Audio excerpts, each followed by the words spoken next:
This is the 10% Happier Podcast. I'm Dan Harris.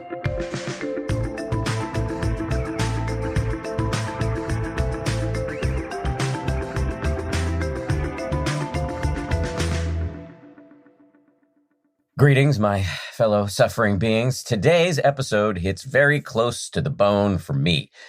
In my adult life, one of the most consistent drags on my personal mental health has been interpersonal conflict at work. My guest today is a true ninja on this topic. Amy Gallo is a workplace expert who writes and speaks about interpersonal dynamics, difficult conversations, feedback, gender, and effective communication. She is the author of a new book called Getting Along: How to Work with Anyone, Even Difficult People.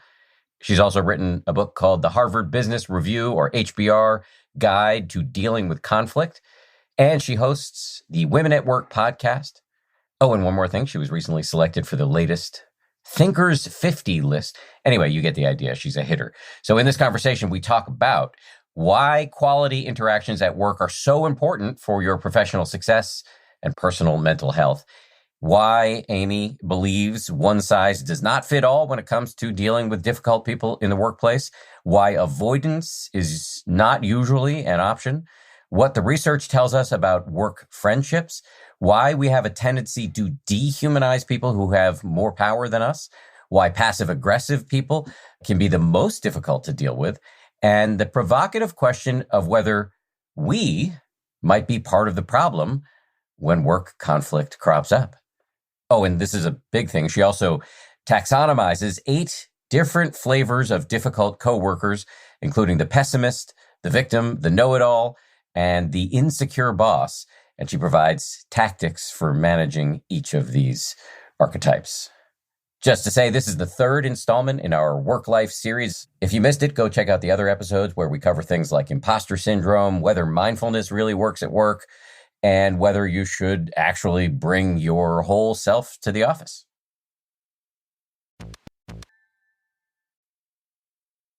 Amy Gallo, welcome to the show. Thanks for having me. It's a pleasure. I just have to ask at the start here, how and why did you get so interested in conflict at work? Were you beefing a lot with your colleagues? What happened? I wonder if my former colleagues are listening to this saying, yep, that's exactly right.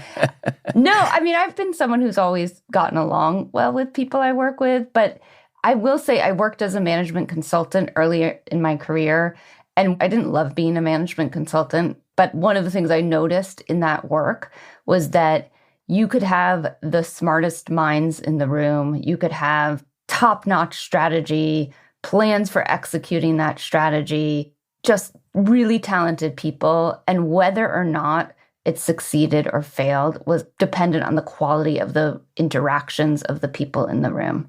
And so I really saw just how critical getting along and having strong relationships with people were. Now, that doesn't mean that they were all best buds and that everything was smooth sailing. Conflict was part of it, but healthy, constructive conflict was part of it. So that was really, for me, the origin of my interest in this topic. And then I wrote a book a few years ago about dealing with conflict at work. And inevitably, people would say at the end of a talk or a virtual training, this is great. These are great tools for handling conflict, but I have this one coworker. And I just kept hearing these stories of people who were just otherwise very happy in their jobs or mostly got along with the people they worked with. But there was one person who was really pushing their buttons, and that was taking up so much of their psyche. So that then led to this book specifically.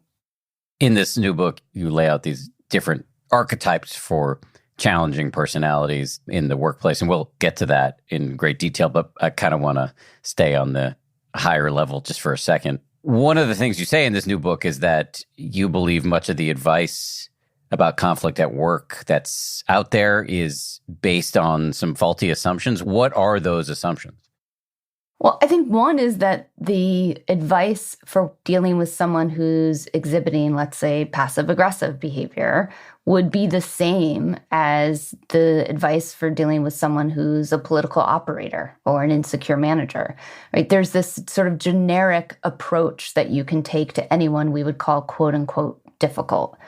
And, you can lump them all into one big category of jerk, or button pusher, then just use those tactics. Now, to be fair, there is a chapter in the book where I shared principles that apply to anyone, but I knew that there was research and specific tactics that could be used for specific types of people or specific patterns of behavior.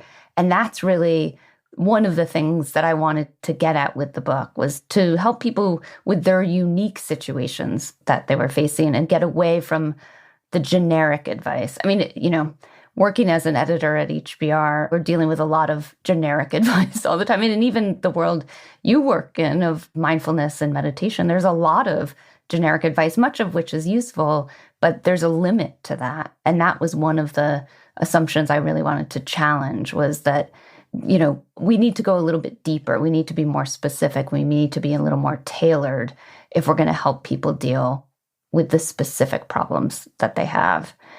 Another of the assumptions is that the workplace works the same way for everyone. So a tactic that might work for you, the assumption is that it would work the same for me. And I think we know very well that that's not the case, and that identity plays a huge role, both in terms of how we identify or consider difficult behavior, what even we label as difficult, but also in terms of what's effective, right? So gender bias, racial bias, all sorts of prejudices and biases play a role in whether I'm allowed to call out a colleague directly and say, please stop being passive aggressive, and whether that's effective or not. And so that was the other thing I really wanted to pay attention to and challenge with this book, is the idea that we can give advice that will work the same way for everyone, regardless of their identity factors.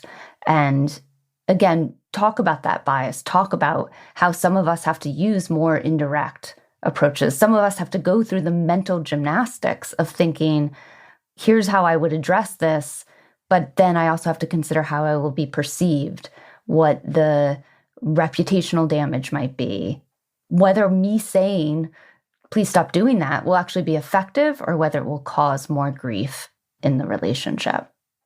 So it may be easier for me in many circumstances to address a conflict than it would be for you, given our chromosomal differences. Do you think there are cases, though, where it would be harder for a white man to address a conflict?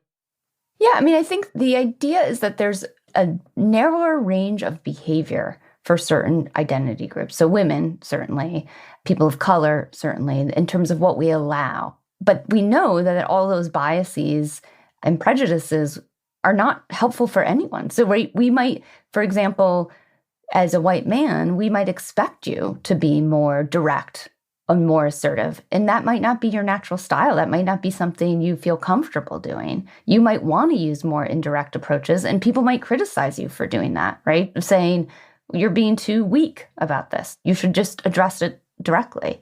So all of those norms and expectations and stereotypes work always in terms of limiting what we can do. I don't want to imply that you just have carte blanche to address behavior however you want. It's a matter of understanding what the cultural expectation is of us as based on our identity, and then knowing how do we navigate that while also advocating for ourselves, and at the same time, makes it really complicated, trying to increase the connection that we feel with the other person. Because ultimately, I think what we want is to have stronger relationships with the people that we work with. Well, that brings me to a question I suspect some people might have, which is, why would I engage in conflict at all at work? If somebody's a jerk or difficult, what's the point? Maybe I should just avoid them. Well, yeah, that might be a solution. Yeah. And sometimes avoiding is absolutely the right thing. However, I think in most work circumstances, that's not really possible. Work is so interdependent these days. The amount of collaboration we do with others, it is rare to have a job that does not rely on other people.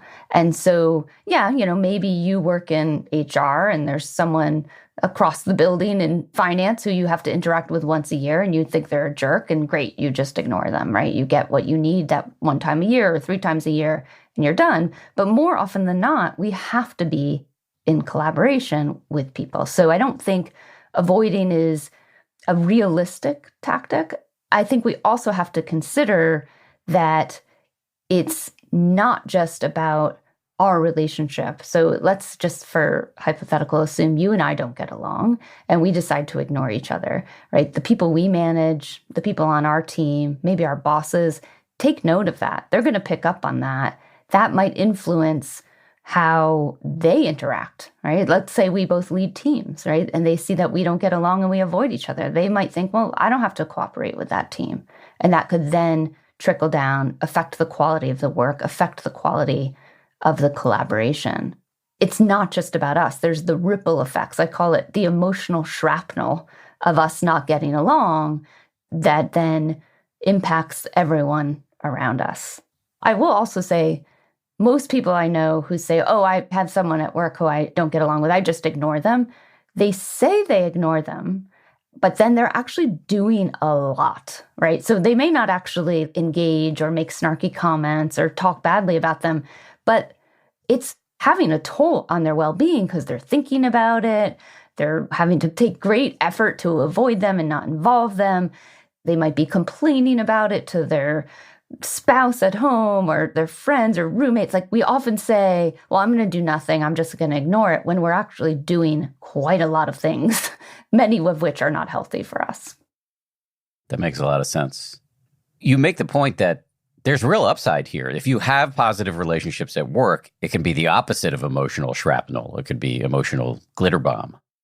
I love that, emotional glitter bomb. Yeah, and there's decades of research that show this. I mean, I started out in my 20s thinking, I don't need friends at work. I just need to show up, do my job, be done with it, right? And I just didn't think work was a place to make friends. But there is so much research that shows the more positive, friendly, congenial our relationships at work are, the better we perform, the more engaged we are, the more productive we are. One of my favorite studies on this is they gave people backpacks with weight in them and said, you're going to have to climb this mountain with this backpack. Guess how much that backpack weighs.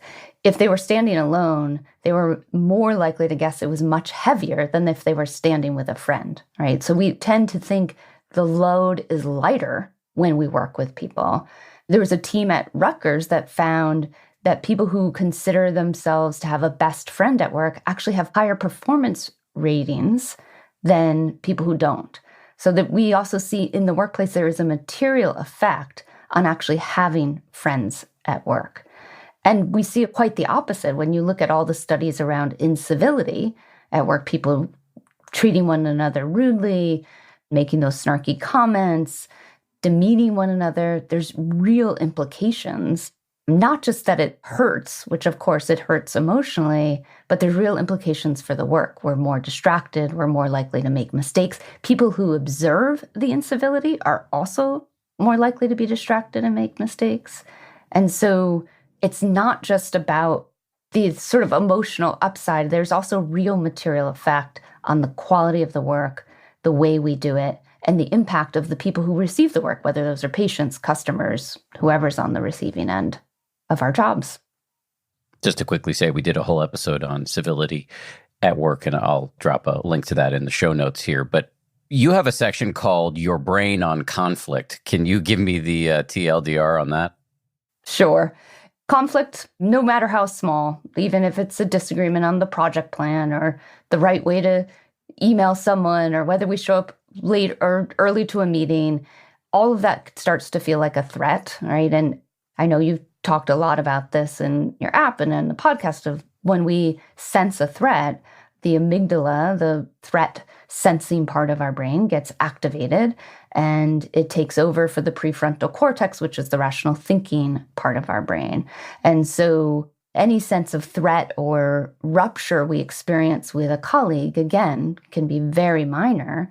We start to have that stress response, cortisol rushing through our body. My classic symptom is sweaty palms, but yours might be elevated heart rate or turning red in the face, whatever it is. And we quickly jump to conclusions, right? We do something social psychologists called premature cognitive commitment. So let's just say you roll your eyes at me in a meeting, right? Immediately, I start to tell myself a story of Dan's a jerk, or, oh, here Dan goes again. He's always so passive aggressive, right? And I just tell myself that story and I commit to it. So rather than thinking Dan's having a hard day, oh gosh, this conversation is a trigger for Dan because his department is under threat from these impending layoffs, I don't start seeking other explanations that might be a softer explanation. I get committed to the Dan is a jerk narrative, and I have trouble letting it go. So then that story starts, and then we get into the confirmation bias of anything you do, right? Like you turn and talk to the person next to you. Oh, Dan's talking about me, right? He's talking about why he rolled his eyes, even though I have no idea why you might be turning and talking to the person next to you. And so we sort of get into the snowball effect of my story's true. Usually the story is I'm the hero, they're the villain. Or some people's story is, I'm the villain, I'm only hurting other people, whatever it is, but that just becomes very true to us. And it can be really hard to undo that story once our brain has committed to it. So how do you undo it? Great question. So the first thing, I would say mindfulness is hugely helpful, right? Taking a pause and really focusing on, how am I responding? What's going on in my body? So as I said, sweaty palms are for me the first instinct that like, oh, I actually feel threatened. I might be going into amygdala hijack. Noticing those reactions and saying, okay, well, I know when I get into amygdala hijack, I start telling myself these stories and asking yourself, what assumptions am I making? What else could be true?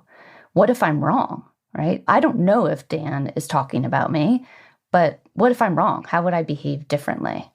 And also watching out for all the things like, am I fed? Am I hydrated? Am I tired? I remember I was doing a sort of high profile live video project with a team. We had spent months planning for this, and it was exhausting. The last few days of it, I wasn't sleeping well, wasn't eating well. We finally do this live video in front of thousands of people, and it went well by most measures. And I got back to my desk and I got an email from someone high up in the organization that said, that was okay. Here are 10 things you can do differently. And in that moment, I was not resourced enough to have a rational response to those 10 pieces of feedback. And I'll be honest, some really choice words came out of my mouth. Luckily, I was alone at my desk. No one else heard them. But she also had CC'd people. Like, it did not feel good. And I will tell you, amygdala hijack kicked right in. I was ready to be done with her. I was never going to talk to her again. And this video project was going to be canceled. Like, I had really serious, committed thoughts to what I was going to do. And instead, I went and took a walk around the building, got a glass of water. I used to do this thing. I don't know what you would call this in mindfulness, but I would sit in my chair and spin. Like, something about spinning in my like office chair calmed me down. So I was like spinning and sitting there thinking like, okay, like what if she's right? What if some of the points are correct? And then sort of going back and addressing that with a calmer brain and a little distance, I was able to say, 3 of those things are totally off base. I'm just going to ignore those. 4 of them probably are partially true. And the other 3 are very true. And next time we do this video project, I'll take those into consideration. That was an example of handling it well. I have lots of examples of what I haven't handled it well. But I think we just have to catch ourselves in that cognitive commitment we're making and saying, what if this is wrong? And perspective taking helps too. All the research shows we're terrible at perspective taking. So like if I tried right now to put myself in your shoes, what's Dan thinking? What's he doing? I would probably be very wrong about it. But what's helpful about it is that it reminds me that my perspective is probably not 100% correct. And so even the exercise of asking what's going on for Dan or what's going on for that woman who sent me that email, even the exercise of doing it helps unhook me from that story I've told myself about why we're having this conflict or why things are hard between us. That makes a ton of sense. And I would say that your boss or whoever sent you that email, the timing was not optimal. And so that hijack seems pretty justifiable to me. Before we dive into the archetypes, and you've listed a few of them, including the political operator and the insecure boss. I just want to call out something that you mentioned to my colleague, Gabrielle, who's producing this, that apparently some of the feedback you've gotten on the book is that some people don't like the term difficult. Yeah. Actually, could I ask you, what's your reaction when you see that phrase, difficult people? What do you think? I have no problem with it. I think I can understand the pushback because very few people are holistically, thoroughgoingly difficult in every regard. So I understand why you could get persnickety in the face of that term, but I also title books and podcasts all the time, and you really want to have something that's catchy. And I would put more weight on the goal of coming up with a catchy title that helps people navigate conflict at work than I would about making sure that that title is correct and could withstand, a Talmudic level of analysis. Yeah. So you and my editor are very closely aligned. I actually wanted to put difficult in quotes on the cover because, it's pretty big there, difficult people. And my editor was like, no, people won't even know what that means. And you sort of have to commit that the readers who you want to buy this book are using that phrase, right? They're saying, I'm dealing with someone who's difficult. My hesitation about it and the pushback I've gotten is that people aren't difficult, right? Behaviors are difficult. Actions might be challenging for us, but people themselves, it's unfair to call them difficult. I'm not sure I 100% agree with that feedback. What I do agree with is that I think that label is often used dismissively. So it's used to say like, he's difficult, I don't have to deal with them.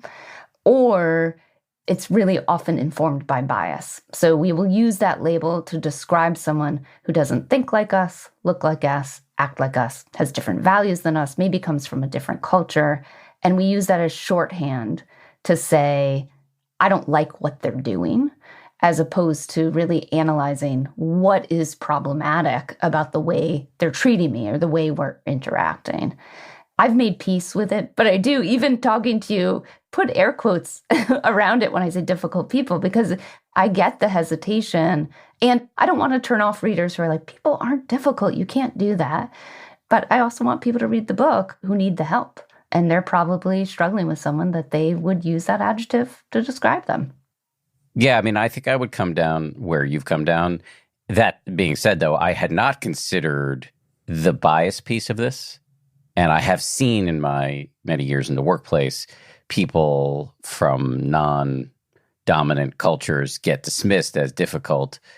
And I think, in my opinion, a lot of times I've seen it be maybe partially true, but a lot of it is informed by bias. But my guess, this is a little bit off topic, but I think it's 98% really good that we're in an era where we're thinking carefully about language. Mm-hmm.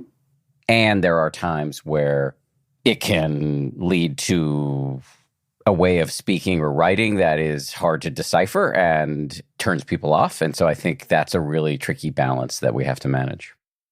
Yeah, well, I agree. And I think adding those quotes around difficult would have just been confusing, right? And I think people wouldn't, let's put aside the fact that I want them to buy the book because I wrote a book and everyone wants people to buy their book, but it wouldn't actually get people the help they need because they think they're dealing with a difficult person, not a quote unquote difficult person. And so I think that's where the cautions around language can sometimes impede what we're actually trying to do, even when it's in the service of good. Yes. Another piece of feedback you're getting, which was something that was exactly where I went as I was looking over your materials, is that I immediately found myself, as I looked over this taxonomy of difficult people, these archetypes within the office, I immediately started thinking, well, which one am I? I'm probably several of these. And apparently I'm not alone, that you're hearing that quite a bit. Yeah. And actually, having watched your TED Talk, I'm not surprised that that's where you went with the book, given that you're someone who reflects on your own behavior and how it impacts other people. That's a new development, just to be clear. Fair enough. But better late than never, right? So when I handed in the manuscript, it was about 30% too long. And anyone who works in books knows it's way too much. And each of the archetypes had a section in that original manuscript that if this is you, so if you identify as the know-it-all, if you identify as the political operator, here's some tips for what you should do. And when we were thinking about how to cut back the manuscript, again, my very smart editor said, I think we have to lose those sections. And I was hesitant, but he made the point. He said, I don't think people will have the self-awareness, right? First of all, the person who identifies as difficult or might be seen as difficult isn't picking up this book. And I agreed with that logic. And I thought, yeah, it's true. It takes a lot of self-awareness to admit you're doing one of these things or exhibiting these patterns of behavior. But then from like day one of the book coming out on social media, I was getting emails. I was like, oh my gosh, I'm the insecure manager. Oh my gosh, I'm the biased colleague. What do I do? And I immediately thought, oh man, we made a mistake. We should have kept those chapters in there. So you're not alone. I do try throughout the book to talk about times I've exhibited each of these behaviors because I don't think any of us are above doing these things. But I think maybe there's another book I need to write about what to do if you do identify. But behavior change is hard. And identifying as the insecure manager and then actually taking action to remedy that, that's a lot of work. And for some people, that's a lifetime of work to try to undo some of these patterns that we've learned and in many cases have made us successful. And so I have regrets about the cuts we made in the book, but I also am so encouraged that people are seeing themselves and actually thinking about how are they impacting the people they work with. My best friend from childhood texted me when she got her copy and said, I'm gifting this to everyone on my team because I have a feeling I fit into all of these categories. And I was like, that's very nice of you. Are you going to tell them that that's why you're giving it to them? She's like, yeah, I'll do that. And I think we just underestimated people's ability to admit that they fall into these categories. And they might very well be very annoying, very difficult to the people around them. Coming up, Amy Gallo talks about what the research says about dealing with an insecure coworker and advice that involves imagining that you are a cute and fluffy squirrel. That's right. This HBR writer recommends that for real. We also talk about dealing with the pessimist and the victim, two other archetypes, and why we have the tendency to dehumanize people in power at work. This episode is sponsored by Audible. Audible lets you enjoy all your audio entertainment in one app. You'll always find the best of what you love or something new to discover. That's because Audible is the home of storytelling. You'll discover thousands of podcasts, from popular favorites to exclusive new series, guided wellness programs, theatrical performances, comedy, and exclusive Audible originals from top celebrities, renowned experts, and exciting new voices in audio. The Audible app makes it easy to listen anytime, anywhere. While traveling, working out, walking, doing chores. You decide. Plus, new members can try Audible free for 30 days. Visit audible.com/WonderyPod or text WonderyPod to 500-500. That's audible.com/WonderyPod or text WonderyPod to 500-500. Are you looking to straighten your teeth, but the thought of monthly dentist visits or a mouthful of metal has you rethinking it? Transform your smile with Bite Clear Aligners. Bite Clear Aligners are doctor-directed and cost thousands less than braces. Skip the traffic to the dentist and straighten your teeth from the comfort of home. Bite has had over 250,000 people use their clear aligners already, and they have both daytime and nighttime options depending on what's most convenient for you. Plus, their MyBite app can help you track your alignment progress, do check-ins, and connect with us at any time. Visit BYTE.com to order your at-home impression kit today for just $14.95 using code WONDERY. Start your clear aligner journey with Bite. That's code WONDERY to get your impression kit for just $14.95. So let's talk about the categories, the archetypes. The first is something you've mentioned a few times, the insecure boss or manager. Describe that behavior. Yeah. So that is someone who does not feel like they are cut out for their job. Maybe consciously they know that, or subconsciously they know that, and they take that insecurity out on the people around them. So they may struggle to make decisions. They may hoard information. They may try to stop you from interacting with other departments or senior leaders as a way to sort of keep the power or control in their realm. They often micromanage. They may even take credit for things that you do. One of the interesting things in researching this archetype is that the more senior you get, the concerns about whether you're competent or not tend to increase, right? Being found out as an imposter, folks who are very senior in organizations tend to have that more. And it makes sense. The expectations for them are higher. They're expected to do more leaderly things. And so the gap between what's expected of them and what they think they're capable of might get wider at that point. But it's no fun to actually work for this person. And one of the real hard parts is their questioning of you can be contagious. So then you start to feel insecure as a result. Was this one of the ones you identified with? No. I've had bosses like this. So what are the moves? Yeah, this is one of the ones where I'm always hesitant to give the advice, because what the research shows is something no one wants to do, which is to flatter the boss, right? And I do not like that to come out of my mouth, like, just give your boss some genuine compliments. But unfortunately, that's what the research shows actually works, is that they're in this process of ego defensiveness, right? They're just protecting their sense of self-worth. And the more you can calm that defensiveness, the more likely they're going to stop some of those micromanaging, distrusting, hoarding information behaviors. And of course, you can't compliment them on something they're not actually good at. So like if they're horribly indecisive, you're not going to be like, you have great decision-making skills, right? You actually have to find something. And most people have something they're good at. Most managers have at least one thing they're good at. And if you can really show that you value them and then align yourself with them. So figure out, what is it they actually want to achieve? Maybe even ask them, like, what are your top 3 goals? What are you really focused on? And assuming they can articulate that, assuming they're being honest with you, to then help them achieve that, you get sort of brought in to their circle of positivity as opposed to the circle of threat that they see. They see lots of people as threats. So you want to signal that you're not a threat to them.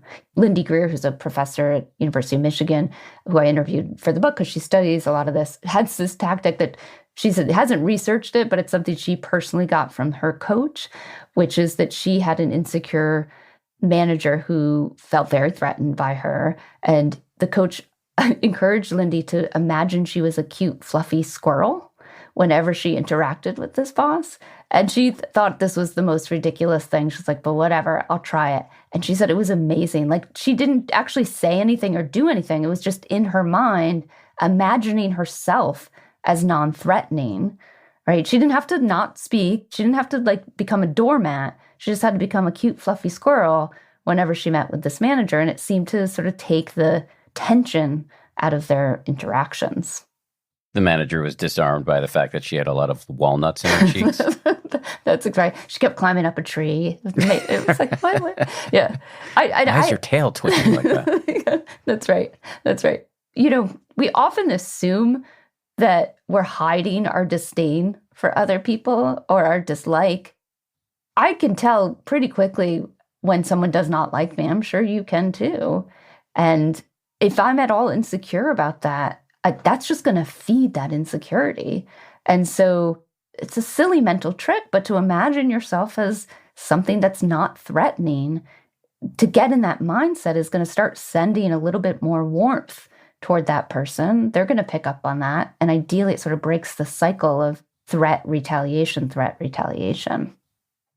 A comment and then a question. Quick comment, which is just that I didn't mean to dismiss the possibility that I'm an insecure boss or manager. It's just I didn't immediately see myself in it, but if you talk to people who work for or with me, maybe they would see it. So just to be open-minded on that score.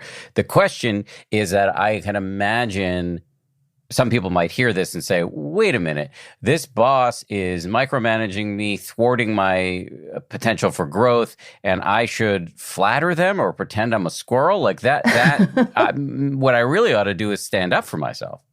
And I empathize with that. And like I said, I don't love giving the advice to like flatter and to imagine yourself as a cute, fluffy squirrel. I just know, at least, in Lindy's experience, the cute, fluffy squirrel worked. And lots of research, the flattery worked. So the question is, yeah, you might want to stand up for yourself. The question is, will that be received? Or will that make things worse? And I think navigating challenging relationships at work is often about deciding between, and this is true for the tactics I share in the book, is like it's deciding between how much do you call out the behavior, stand up for yourself, advocate for yourself, versus try to influence the other person to behave differently. And I think that's going to be a personal decision for a lot of people. But one of the things I really encourage people to do is think about, well, what is your ultimate goal?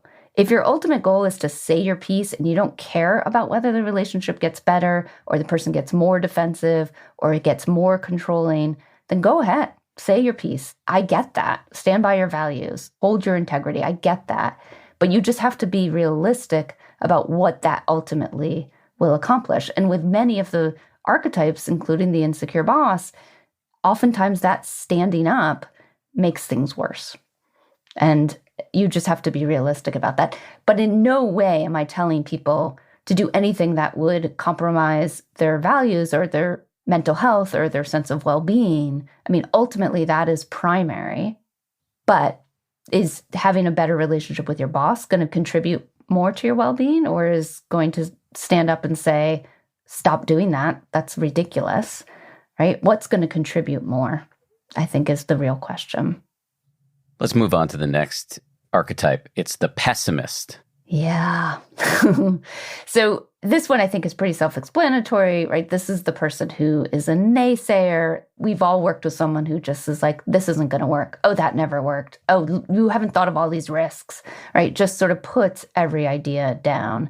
Complains about their boss, complains about the clients. They have nothing good to say. And one of the things to keep in mind here is that there's this concept of motivational focus.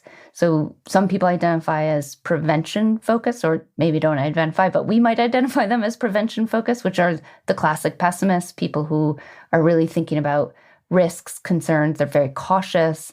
They tend to think about all the things that could go wrong and try to prevent that. And then there's people who are promotion focused, who tend to be our optimists, who are focused on opportunities, forward action. They tend to be just sort of wanting to push forward as opposed to protect against what things could go wrong. So if we want to put a more neutral frame on it, pessimists tend to be prevention focused and often for good reason, right? The pessimists play an important role often in our work in identifying risks and pointing out what might go wrong and often seeing things that other people don't see. And that can be really beneficial if it's channeled in the right way, which is the real key. Pessimism, like many, many of the behaviors we'll talk about, is contagious. So we also have to watch that the pessimism doesn't sort of taint the rest of the team or the conversation and that everyone sort of gets pulled down. There's some interesting research that shows that pessimisms tend to have more power simply because they're contrarian. So we afford their viewpoint, because it's not aligned with the rest of the group, we afford their viewpoint more value than it actually would warrant. So 1 out of 10 people disagree. We don't give them 10% of the credit. We actually give them much greater percentage because it's contrarian. And so we have to watch out for that pessimist really spoiling the water, so to speak. So when the pessimist is spoiling the water, what are the moves? Yeah. So one thing to caution against is the polarization. So you don't want to get into a tug of war of like, everything's horrible. No, everything's great. Everything's horrible. And you have to remember that pessimists think optimists are idiots. So the more you say, no, everything's fine. No, that would never happen. That they just think you're naive. They're going to dismiss you right out. And so in some ways you have to give credence to their caution, not endorse it, not say, oh my gosh, you're totally right, that's going to happen, but say things like, well, I see how you could think that. Or, yeah, part of me shares that concern. Or, yeah, you're raising an important risk. And then move on to sort of a more productive frame of discussion, which is how can we mitigate that, right? Or what would have to be true for this to actually succeed? I get your concern, but what could we change to actually make this a success? And I think, granting them their premise so that you don't shove them into the pessimist corner and they get defensive like a cornered animal, by doing that, you can sort of take a little bit of the heat out of it and then sort of align yourself of like, this is a problem we have to solve together. How can you contribute in a productive way to this conversation? I think that's really one of the most important things you can do with a pessimist. So let's do the third archetype now, the victim. Yes. So the victim is a flavor of the pessimist, right? The pessimist thinks everything's going to go wrong. The victim is convinced everything's going to go wrong to them. And so, one of the things I really caution about the victim is that there are people who are truly victims, right? Who are being persecuted at work or bullied or ostracized. And so be careful to quickly label someone, and this holds true for all the archetypes, but be careful to label someone a victim in the chance that they actually are being victimized. But if it's someone who just sort of feels like everyone's out to get them, one of the things you want to do is encourage them to have some agency, because they often feel helpless, right? There's nothing that can be done. And so even doing something hypothetical, of saying, well, if you were in charge, what would you do? If no one else's opinion mattered here, what would you say? And just trying to sort of get them to imagine their way out of that victim mentality. This is one where I would say most people have marginal success, not great success. This is also an archetype where being a little more direct can help, especially if you have some sort of responsibility for them at work. And you can be more direct and say, I see this as your responsibility. Let's talk about why you don't see it that way, right? And just getting them to see, the more they play the victim, the less they're going to get what they want. And really trying to focus on what is it they want from work, get them to articulate what their goals are. And then you might even say, when you don't take responsibility for your actions, or you assume that no one's going to go along with you, it doesn't help you achieve those goals. It just sort of blocks you into a corner. So let's talk about what you can do differently. One of the interesting bits of human psychology here that was explained to me recently that was just so illuminating when I heard this, and I think it's relevant to this discussion around feeling like a victim, which is a feeling I've had at work for sure.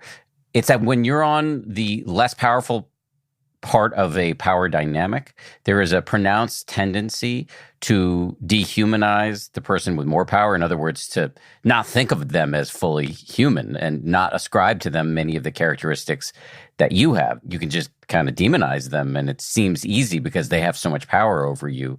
And as soon as I heard that, I just interpolated back to all the times in my life where I've done exactly that vis-a-vis my bosses. And I'm wondering if that lands for you, and if so, what can be done about it?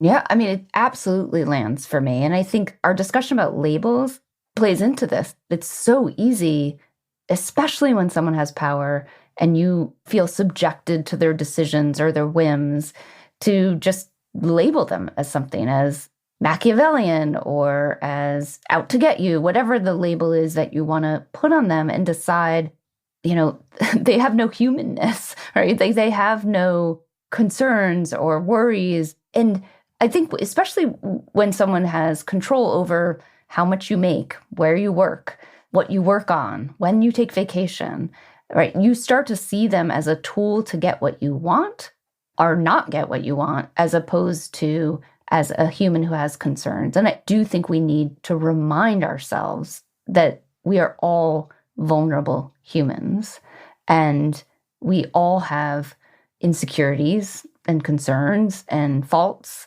and superpowers. I opened the book with the story of a boss I found really challenging, and I've certainly dehumanized her. And I remember thinking, she's a jerk at work. She must be a jerk everywhere, right? And I was just convinced she was just an awful, awful person. But when I think back on it, she was under a lot of pressure. She probably was in over her head. I do know she had stuff going on in her personal life that was really challenging. Even as I say that, I can feel my chest like sort of relax a little bit. And I think that's one of the exercises that can be important to do, is remind yourself. I mean, I've heard mindfulness teachers just remind yourself everyone was a baby. Everyone was vulnerable at some point in the care of others. And yes, they may be doing awful things or things that you find awful, but that doesn't mean they're not human. So I love that point, and I think it's an important one. Coming up, Amy talks about why dealing with a passive-aggressive colleague is so infernally difficult, the archetype Amy and I both identify with the most, and why it's important not to dismiss mansplaining.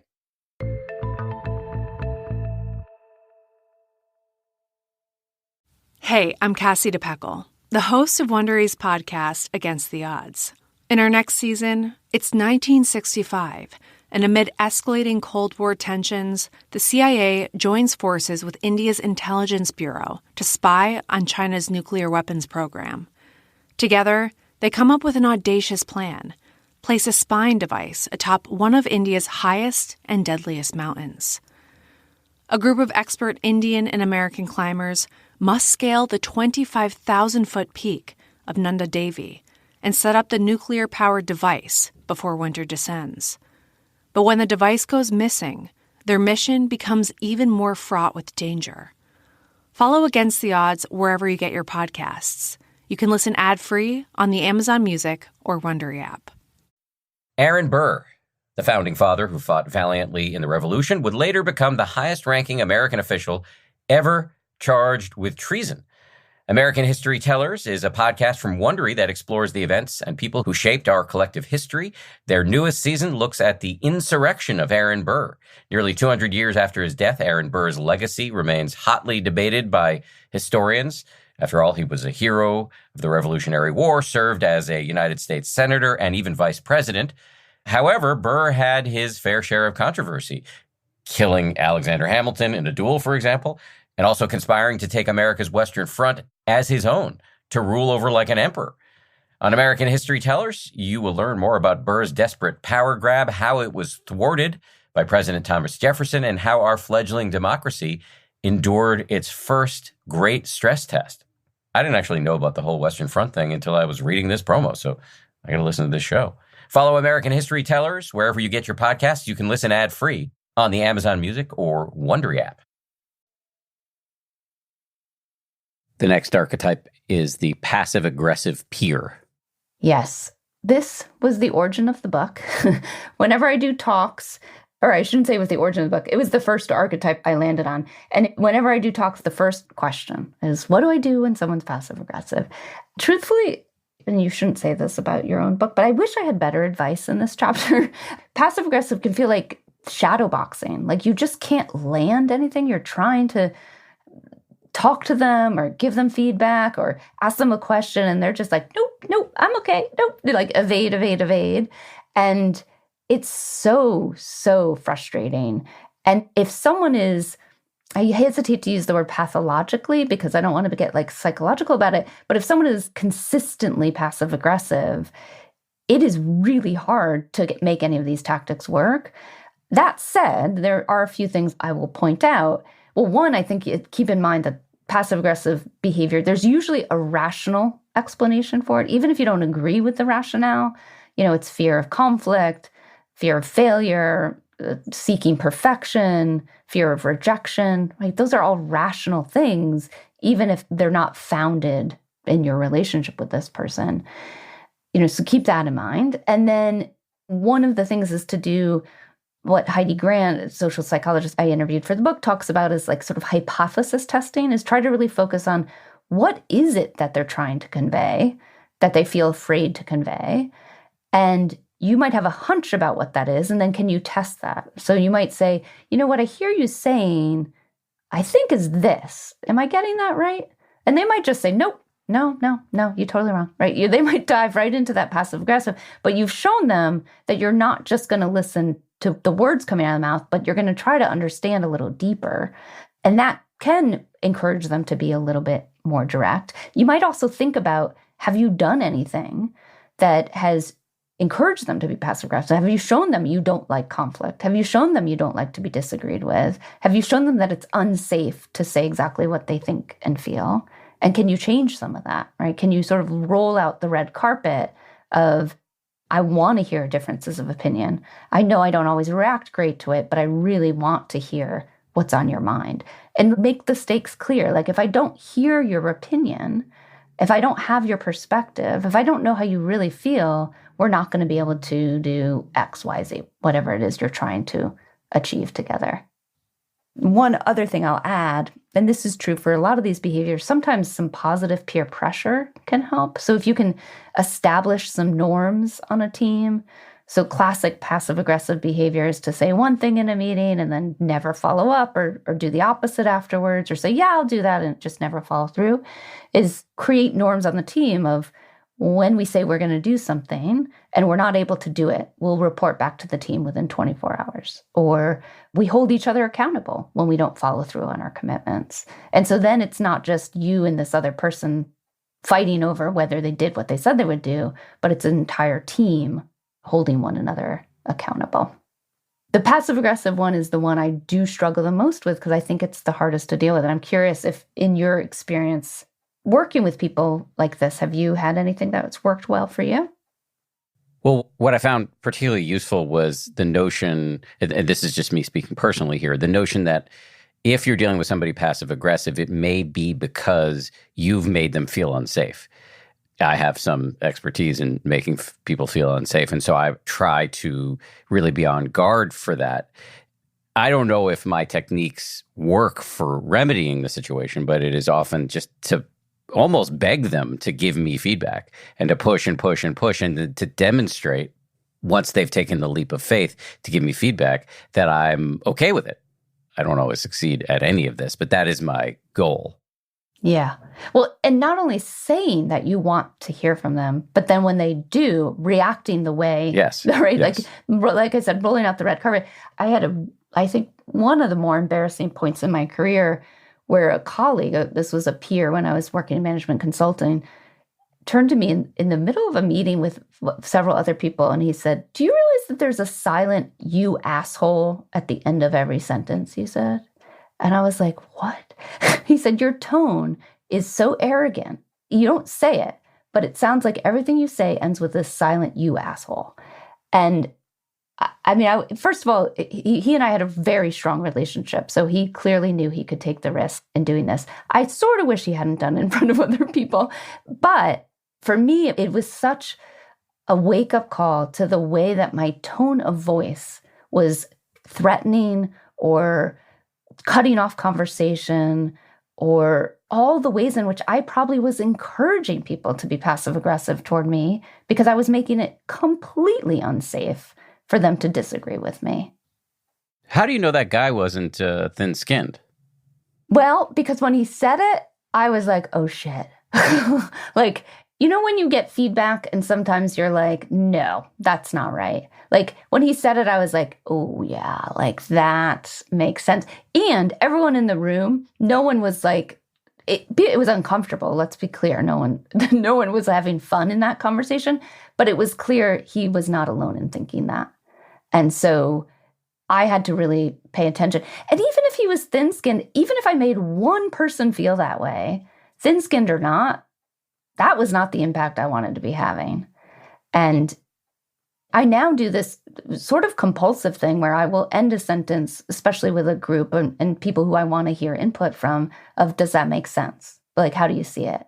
And just so that I'm not ending with that silent "you asshole," but I'm ending with an engaging question so that I can actually hear from them what they think.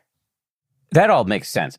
I fear that either in your case or other people's cases, especially women or people who are from communities that are not often given as much power, that men might not like hearing feedback from certain groups of people. And I'd be hesitant to advise people to therefore do a whole song and dance and pretend you're a squirrel and, make everything palatable for sensitive baby boy. And I know that's not what you're saying, but I'm just trying to, because I feel like I might have been sensitive boy in the past. And so I'm just trying to put that on the table. Yeah, no, and it's a very fair point. And especially if I think about a lot of the bias I've personally experienced, owning my expertise, I think is often threatening to other people as a woman, right? And claiming I know something, declaring it with certainty, I think can rub some people the wrong way, maybe these sensitive boys, whoever we want to characterize them as. But emo guys. Emo guys, right. I think it really mattered who that that feedback came from. He and I had a relationship. I did not see him as someone who is thin-skinned, sensitive. Certainly, he had been an advocate for mine in the organization we worked for. I didn't feel like that was sort of unfounded threat. And like I said, it completely rang true at the moment. Now, that said, you're exactly right that people who traditionally aren't seen as powerful or experts or even as humans sometimes, I don't want to give the impression that we then have to bend over backwards to make those people comfortable, right? The goal, and I hope this is clear in the book, the goal isn't to like smooth the way so that everyone sees you as easy to get along with and make everything copacetic. No, the goal is to be able to live your values, hold your integrity, do your job, and also get what you need from your relationships at work. And sometimes that's going to be uncomfortable, not just for you, but for others. Sometimes that's going to require some tension that's not going to be easy to dissipate. And certainly imagining yourself to be a squirrel or whatever you need to imagine yourself as, that's not the only solution. Like you have to keep an eye on, are you continuing to advocate for yourself? Are you continuing to advocate for your career, push yourself forward, get what you need? Understood. Next archetype is the know-it-all. Mm-hmm. From that story I just shared, you probably have realized I identify with this archetype. Me too. Yes. And so I wrote this chapter through like squinted eyes of like, oh God, this is so painful to write. This is the person who talks down to you, who tries to explain things that you already know, who declares something to be absolutely true with no basis in fact or data, and ultimately just is feeding their own ego. I mean, I can say that because that's often what I'm doing when I participate in this behavior. The thing I like to remember about know-it-alls and why they succeed so much in our culture is that we really reward overconfidence. And often we reward overconfidence, especially in things like leadership that are hard to measure. So instead of actually deciding whether someone's good or bad as a leader based on the results, because that's always very subject to interpretation, we decide they can tell us how good they are. And that leads to us valuing confidence over competence over and over again. So I know when I participate in that behavior, I'm brokering in that currency that's very valuable in our organizations. What works, and I'm sharing this advice because it's worked when I've been in this position as a know-it-all, is sometimes asking for facts and data, right? Not show me why you know that to be true, but what are you basing that assumption on, right? Can you share any data that would support that? And, they might bluster back of like, well, I know it because of this, but you've put them on notice that you're not going to just let them declare things. One of the hallmarks of a know-it-all is also interrupting, speaking over people. So doing anything you can to sort of preempt that. Could you hold any questions or thoughts till I'm done? All right. Or even when someone interrupts, just say, I'm speaking. We'll get to you when I'm done. Right. And think of Kamala Harris and her VP debate with Pence, right? I'm speaking, and just being very clear about that. One of the flavors of the know-it-all is the mansplainer. There's been a lot of talk about mansplaining, and I caution against dismissing that. I think we talk about it as if it's a cute thing that happens. It is really rooted in gender bias, and it is very damaging to women's careers to be talked over, talked down to, have things explained to them that they know. And so we have to take that very seriously. And one of the things that's been shown to work is to actually form allyships with other women or even people who don't identify as women, to make sure that when the know-it-all starts with their mansplaining, starts with their talking over, that someone else also speaks up on your behalf, right? Amy's not done. I want to hear what she has to say, right? Or that point you just made, I think Amy made it earlier. I'd like to hear again what she had to say. There's some research that shows that when you're the target of bias, you're given less credence when you call it out. And so having someone else call it out on your behalf can be more effective in actually changing that dynamic in the room. Mm-hmm. I've seen that deployed skillfully on my own team, actually, by members of the team. The Tormentor. So Tormentor, this was someone who you expect to be a mentor, perhaps because they came up ahead of you in the organization, you share some identity factors, But instead, they consistently undermine you. This is the person who's like, I walked to school 3 miles uphill both ways in the snow, and now you must suffer as a result. And most of the people who I interviewed for this chapter either were on the verge of quitting or had quit because of the behavior. And so it's something to take very, very seriously. And there's some research that shows that when you've gone through something difficult, like a divorce, raising young kids and working at the same time, that you don't have as much empathy for people who are in that same position. And the researchers sort of posit that it's like either you sort of forget how difficult it was, or you presume because you made it through that they'll be fine and you dismiss the struggles they're going through. And there's also the issue of social identity threat. So if the tormentor is someone who is not from the dominant group in the organization, associating themselves with you can be seen as a downside, right? As something that might actually threaten their standing. And so instead distance themselves from you, often in harmful ways. This is one of those behaviors or patterns of behavior that are really hard to counter. And often sympathizing with the sacrifices they did make can help, right? So I know you came up in a very different world in this industry, and I can't imagine it was easy for you. And just sort of giving them a sense that you understand what they went through can take a little bit of the sting out of their behavior. But I would also caution that you don't want to do too much of that. The tormentor is someone you really have to ask yourself, can I work with this person? This might be one of those ones where you're setting really clear boundaries. You're limiting the amount of interaction. You're avoiding, to your earlier question at the beginning of the show of like, this might be one where you're crafting your job around them in a way where you really only have to interact with them minimally. I'm going to make an executive decision, game time call here. There are 2 more archetypes, but in the interest of time, I want to ask some more general questions. And so if people want to learn about the biased coworker and the political operator, they can and should buy your book. You just talked about setting boundaries, and I guess I'd be curious to hear, what do you do when all else has failed? Yeah. And this is the reality many of us are in when we're dealing with these people. You've tried these tactics, you've experimented with different approaches, maybe some that are more direct, maybe those that are indirect, some that are changing your reaction and your thoughts and behaviors, and nothing's shifting, right? It's still a torturous situation. One of the questions people ask is, when do I involve higher ups, right? When do I escalate? And I'm a big believer that resolving conflict is best done at the source of the conflict.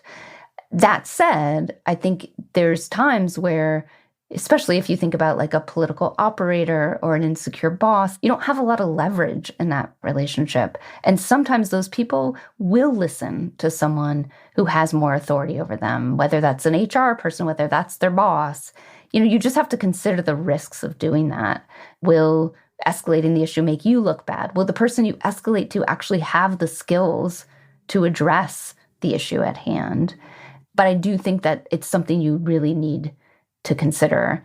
I also think establishing boundaries, as I said, and those might be emotional of like, I'm going to allow myself 15 minutes a day. I'm literally going to set a timer, allow myself 15 minutes a day to think about this person and the pain they're causing me.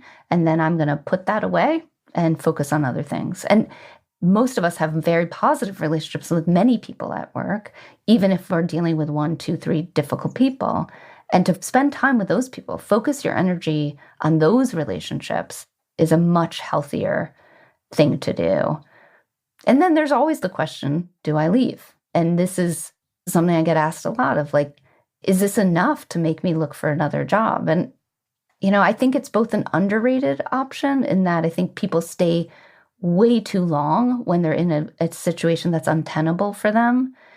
And I think it's an overrated option in that we often think, once this person's out of my life will be like puppies and rainbows.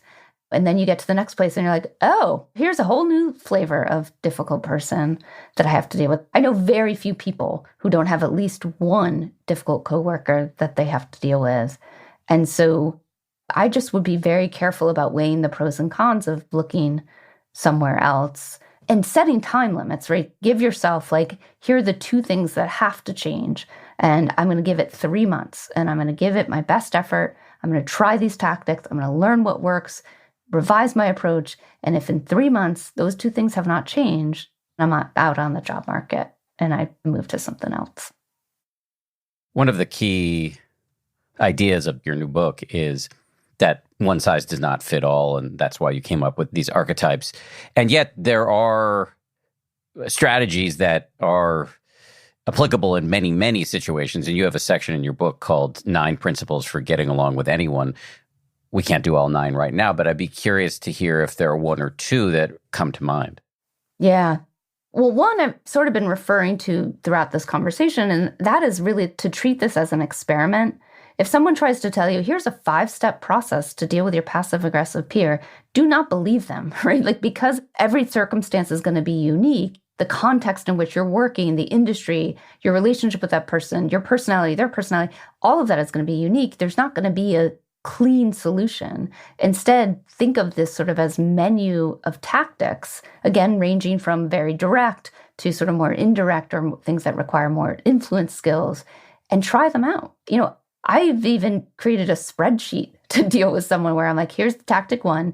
I tried it for 2 weeks. Did it work? Under what circumstances? And I make notes. And I'm like, okay, what did I learn from that? Let's try again. Tactic 2, right? And then what happens when I combine tactic 1 and 2? Partly I do that because it helps me learn along the way, but also it helps make it a little more fun, to be honest, right? Like, then you sort of gamify it of like, can I get this to actually change? And so experimenting to find what works is one of the principles I really come back to over and over. The other is a mindset shift, which is that it's easy to get stuck in like, it's me versus them. That story you tell yourself, I'm good, they're bad, or I'm bad, they're good, whatever the story is. And it's about you and this other person engaged in a battle. And I find it very helpful to instead think of 3 entities in the relationship, which is me, the other person, and then the problem we're trying to solve. And the problem might be something work-related. It might be a project that we're actually working on together, or it might be the way we interact, right? The way we email, the tone of our emails, that might be the problem we're trying to solve. And if I imagine myself and that other person on the same side of the table, engaging in problem solving together, I'm much more collaborative. And I find that encourages them to be much more collaborative. Then I'm asking questions of, what do we do about this? How can we behave differently going forward? Here's what I want to do. What do you want to do? Right? It becomes a sort of exchange of, how do we fix our relationship? You don't have to actually say that, but how do we together find ways that make this much more pleasurable or positive or even neutral for both of us? You also talk in the book about self-care. I guess a lot of people don't like that term, but just sort of taking care of yourself as a way to fortify yourself for dealing with whatever comes up. I sort of wish this was the first chapter. It's how I end the book, but I really think that this is primary and throughout all of this, because a lot of what we're talking about is really wearing, exhausting. It can cause us to burn out. And I'm a big fan of mantras. I have things I like to repeat to myself, whether it's like, well, this isn't really about me, or sometimes it's as simple as like, I'm a good person, right? Or everything that has a beginning has an end. And just sort of reminding yourself that this isn't a reflection of who you are as a person in all aspects of your life. The fact that you're having this one challenging relationship does not need to color every other interaction you have. I share in that chapter a Post-it that I keep on my desk, borrowed from my friend's daughter's school. My body is calm, my heart is kind, I am the boss of my brain and my mind. And sometimes when I'm really struggling with someone who's sent like the 3rd nasty email in a row, or I'm gearing up for a conversation where I'm going to have to tell the passive-aggressive person that I need them to be more straightforward, like even just repeating that to myself reminds myself that this is in my control. I can't influence the way they behave, but I can control how I react. I can control how I feel about it. And my emotional reaction is valid, and I'm going to handle that. And I'm also still going to do what I think is right. And I mentioned it earlier, but also just leaning into those relationships that you have that are positive. Because of our natural negativity bias, we get so fixated on all of the poor interactions we have, negative relationships, but chances are you have some really great relationships, maybe not with coworkers, but maybe outside work.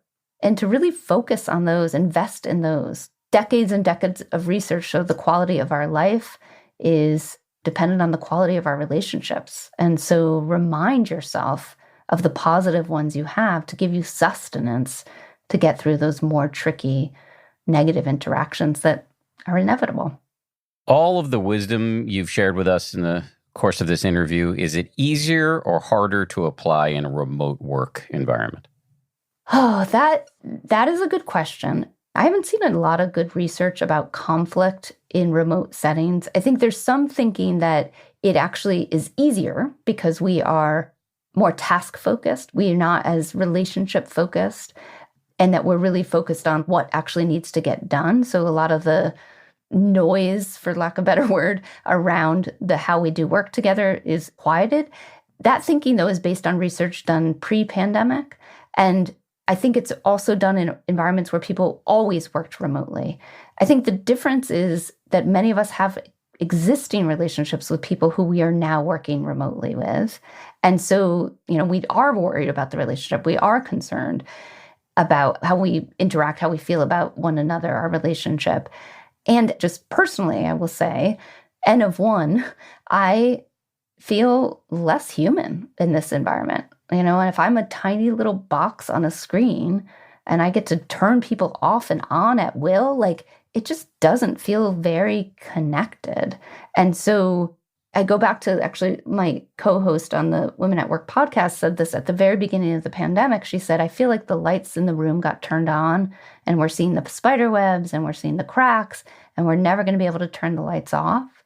And I think that's true of relationships in that if you had strong relationships with coworkers going into this extended experiment with remote work, they might have gotten stronger. But if there were fractures, if there were cracks, chances are they got much harder. And these are not great mediums of communication for being clear. They're ripe for miscommunication, misunderstanding.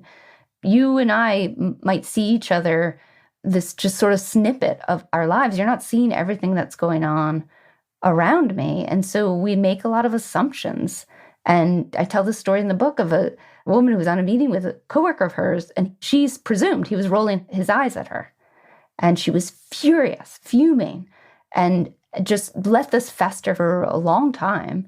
And when she finally said, I have to talk to him about this, he told her there was a clock above his computer that he was trying to look at very quickly because he was afraid he was going to be late to pick up his kid from school. And it was just, she had so many negative thoughts about him. And the reason he was doing it quickly because he didn't want her to think he wasn't paying attention. Right? In his effort to be courteous, he had created this whole situation, and she had created this whole situation in her mind. So, the short answer to your question is, I think, for me personally, I find it much harder. I think we do, because these methods of interacting are just so flat or flattened, I don't think we're getting the whole human experience. And relationships are based on us being able to see ourselves and one another as humans. Is there something I should have asked but failed to ask? Nothing's coming to mind. You were very thorough. Before I let you go, can you please just remind everybody of the name of your new book, the name of your past book, any other stuff you're putting out into the world that people might want to take a look at? Sure. So the new book is called Getting Along, How to Work with Anyone, Even Difficult People. My previous book is the HBR Guide to Dealing with Conflict. I am the co-host of HBR's Women at Work podcast. I highly recommend checking that out. It's one of my favorite projects to work on. I also have hundreds of articles on Harvard Business Review. So if you go to hbr.org and search my name, Amy Gallo, you can find my writing there. Amy, thank you so much. Thank you, Dan. This has been really fun. Yes, I agree. Thanks again to Amy Gallo. Thanks to you for listening. While I have you, if you have the time or energy, I would love it if you would go rate and or review this show. It really helps us grow. 5 stars if you're up for it. I feel kind of like an Uber driver at this point. Also want to thank everybody who works so hard on this show. 10% Happier is produced by DJ Kashmir, Gabrielle Zuckerman, Justine Davey, Lauren Smith, and Tara Anderson. Our supervising producer is Marissa Schneiderman, and Kimmy Regler is our managing producer. Scoring and mixing by Peter Bonaventure of Ultraviolet Audio, and Nick Thorburn of the great rock and roll band Islands wrote our theme. We'll see you all on Wednesday for the final installment of our work series. We're going to talk to Professor Lindsay Cameron about whether mindfulness actually works at work.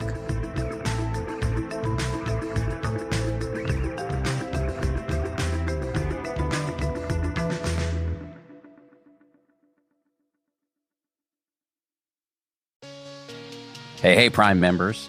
You can listen to 10% Happier early and ad-free on Amazon Music. Download the Amazon Music app today. Or you can listen early and ad-free with Wondery Plus in Apple Podcasts. Before you go, do us a solid and tell us all about yourself by completing a short survey at Wondery.com/survey. Everyone knows that putting money aside in savings is really important. But then what?